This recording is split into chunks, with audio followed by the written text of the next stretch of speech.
दोस्तों Bharat 114 Rafale fighter jet लेने वाला है और इस पर जल्द ही मोहर लगने वाली है। कहा यह जा रहा है कि फ्रांस के राष्ट्रपति इमैनुअल मैक्रोन जब भारत आएंगे उससे पहले दोस्तों इस डील पर हस्ताक्षर कर दिए जाएंगे। लेकिन इसके साथ ही साथ दोस्तों भारत एक और बड़ा फैसला लेने जाने वाला है, जो कि है सोलर सैटेलाइट को लेकर। आखिर क्या पूरा प्लान है हमारा, वो मैं आपको बताने की कोशिश करूंगा। दरअसल दोस्तों रक्षा मंत्रालय की जो सबसे बड़ी कमेटी, जिसे कि DAC कहते हैं, यानी कि डिफेंस एक्विजिशन काउंसिल, वो इस हफ्ते 114 राफेल फाइटर जेट खरीदने का फैसला लेगी और इस डील को पहले रक्षा मंत्री राजनाथ सिंह मंजूरी देंगे और आखिर में दोस्तों फैसला प्रधानमंत्री जी जो हैं वो लेंगे। अब यहाँ पर दोस्तों सबसे बड़ी बात है, प्रधानमंत्री जी की जो कैबिनेट कमेटी ऑन सिक्योरिटी है वो इस पर एक बड़ा फैसला लेगी। अब दोस्तों यहाँ पर पहले की क्या स्थिति है वो जान लेते हैं। इंडियन एयरफोर्स के पास 36 राफेल फाइटर जेट पहले से मौजूद है। नेवी को 26 राफेल M यानी कि मरीन वाली वेरिएंट मिलेंगे, उनका ऑर्डर किया है। और अब 114 राफेल फाइटर जेट आने से हमारी जो स्क्वाड्रंस की कमी है वो काफ़ी हद तक दूर तो होगी।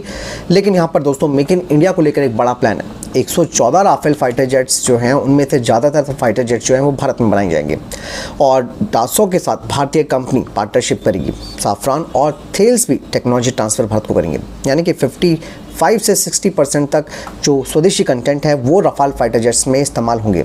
इवन दोस्तों राफेल में भारतीय मिसाइल्स, हथियार, ये सब इंटीग्रेट होंगे। मतलब ये सिर्फ एक खरीद नहीं है बल्कि टेक्नोलॉजी और निर्माण में भारत की एंट्री है। अब बात करते हैं दोस्तों सूडो सैटेलाइट की। दरअसल राफेल के अलावा DAC जो है वो सूडो सैटेलाइट पर भी एक बड़ा फैसला ले सकती है, जो कि solar power high altitude pseudo satellites होंगे। इन्हें हैप्स भी कहा जाता है।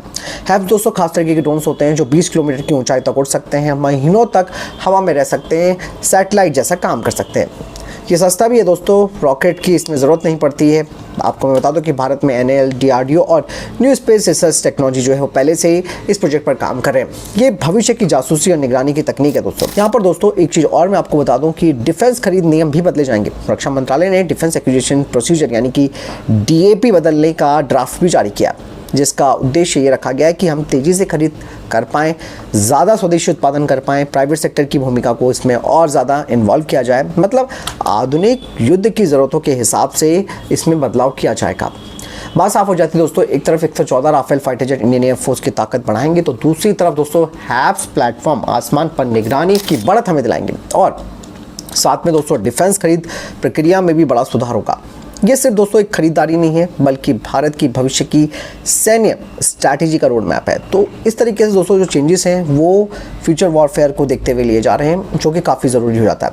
रही बात दोस्तों राफेल फाइटर जेट को लेकर, जो लोग कह रहे थे कि यार बहुत महंगी डील है, अरे यार इसमें वो लोग हमें टेक्नोलॉजी ट्रांसफ़र भी कर रहे हैं, इसके अलावा वो भारत में राफेल फाइटर जेट का भी निर्माण करेंगे। तो ये कोई हम उनसे खरीद कर इस्तेमाल करने वाली बात नहीं कर रहे, जैसे हमने 36 राफेल फाइटर जेट्स खरीदे थे। अरे भारत में ही इनका निर्माण होगा, भारत में ही इसमें 55 से 60% तक स्वदेशी कंटेंट। कौन आपको ये टेक्नोलॉजी इतनी देने के लिए तैयार है?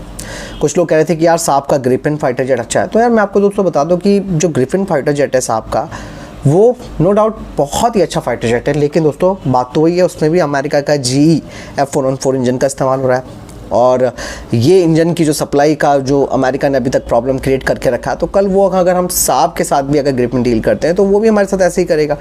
अमेरिका का तो मेन सबसे बड़ा उसमें इंजन है, तो ऐसे में भारत उस कैटेगरी का अपना जो तेजस Mark 2 है उससे बेहतरीन बना रहा है, तो हम क्यों ग्रिफिन पर जाएँ। राफेल दोस्तों एक अलग कैटेगरी का यहाँ पर फाइटर जेट आ जाता है जो काफ़ी आधुनिक भी है और सबसे बड़ी बात है कि राफेल को दोस्तों भविष्य की टेक्नोलॉजी के हिसाब से तैयार किया जा रहा है। यही नहीं दोस्तों, F4 वाला वेरिएंट भारतीय वायुसेना के लिए बनाया जाएगा। आगे F5 वेरिएंट भी आएगा जो कि मैन अनमैन टीमिंग मिशंस कर सकता है।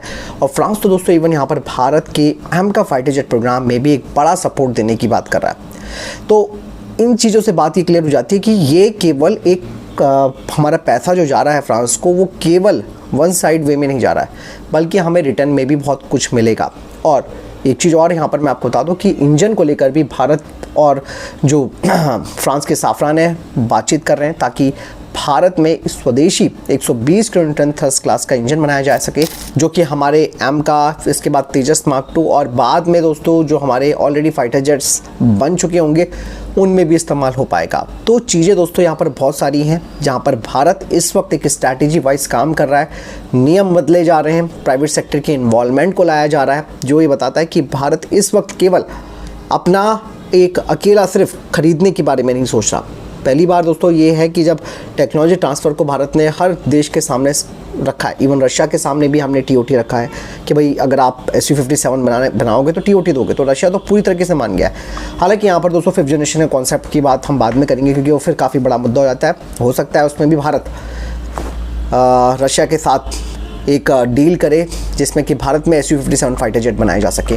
तो दोस्तों यहाँ पर कुल मिलाकर मैं ये कहना चाहूँगा कि कुछ चीज़ें दोस्तों एकदम से फ़ैसला लेने वाली नहीं होती है, वक्त लगता है, नेगोशिएशंस होते हैं। अब आप ये खुद ही लगा लो, कुछ लोग कह रहे हैं राफेल डील काफ़ी महंगे, तो राफेल डील दोस्तों महंगी इसलिए भी हो गई कि हमने डिले भी तो इतना किया है। हमारा MRFA जो प्रोसेस है, या हमारा जो MRFA डील है दोस्तों कितने सालों से अटकी हुई है, आप लोग जानते हैं।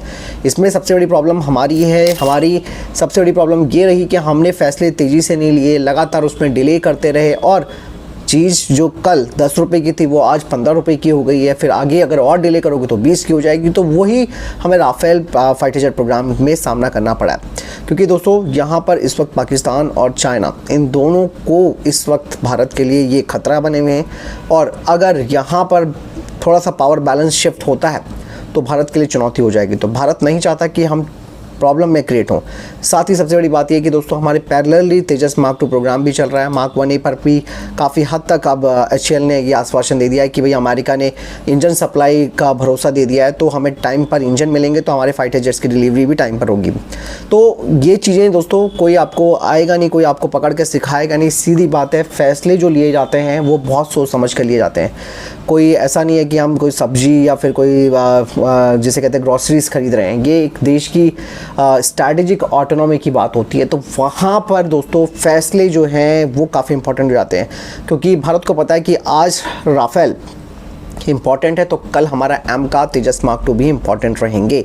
आज हमारी ज़रूरत और मजबूरी दोनों ही है राफेल, क्योंकि इस वक्त दोस्तों हमारी स्क्वाड्रंस की जो संख्या घट रही है, ये घटना मतलब आप समझिए कि हमारे लिए एक वार्निंग है। अगर हमने टाइम पर फैसला नहीं लिया तो हमें हमारे जो एडवर्सरीज़ हैं उनसे एक बड़ी चुनौती का सामना करना पड़ेगा। और साथ ही आप देखो कि भारत अनमैन्ड एरियल सिस्टम्स पर भी फोकस कर रहा है, क्योंकि भविष्य की जंग दोस्तों इलेक्ट्रॉनिक वॉरफेयर, इसके अलावा UAS और UCAF इन सब पर होगी। तो भारत का पैरेलली घातक प्रोग्राम भी चल रहा है। इसके अलावा भारत अमेरिका से MQ-9B Predator ड्रोन्स भी ले रहा है। तो ये चीज़ें बताती हैं कि भारत अपनी तैयारियों को उस लेवल पर कर रहा है कि अगर कोई भी खतरा किसी भी मोर्चे से आता है तो वी आर रेडी। तो ये भारत की पूरी पॉलिसी है। इसमें कहीं भी एक भी हमें ये नहीं बोलना चाहिए यार कि आपने पैसा हमारे टैक्स का, यहाँ पर कई लोग ये बोल रहे हैं कि हमारे टैक्स का पैसा पता नहीं फालतू में लग रहा है, ये है वो है। अरे नहीं, देश हित के लिए ही इस्तेमाल हो रहा है। ये कोई फ़ैसला ऐसा नहीं है जिसमें कि पहले वाली हिसाब हो गया कि भाई जिसमें घोटाले होते थे, अब तो ऐसा कुछ सीन देखने को नहीं मिलेगा। फिर भी आपको क्या लगता है दोस्तों, कमेंट करके जरूर बताइएगा। मिलता हूं नए वीडियो के साथ। ख्याल रखिएगा अपना। नमस्कार, जय हिंद, वंदे मातरम।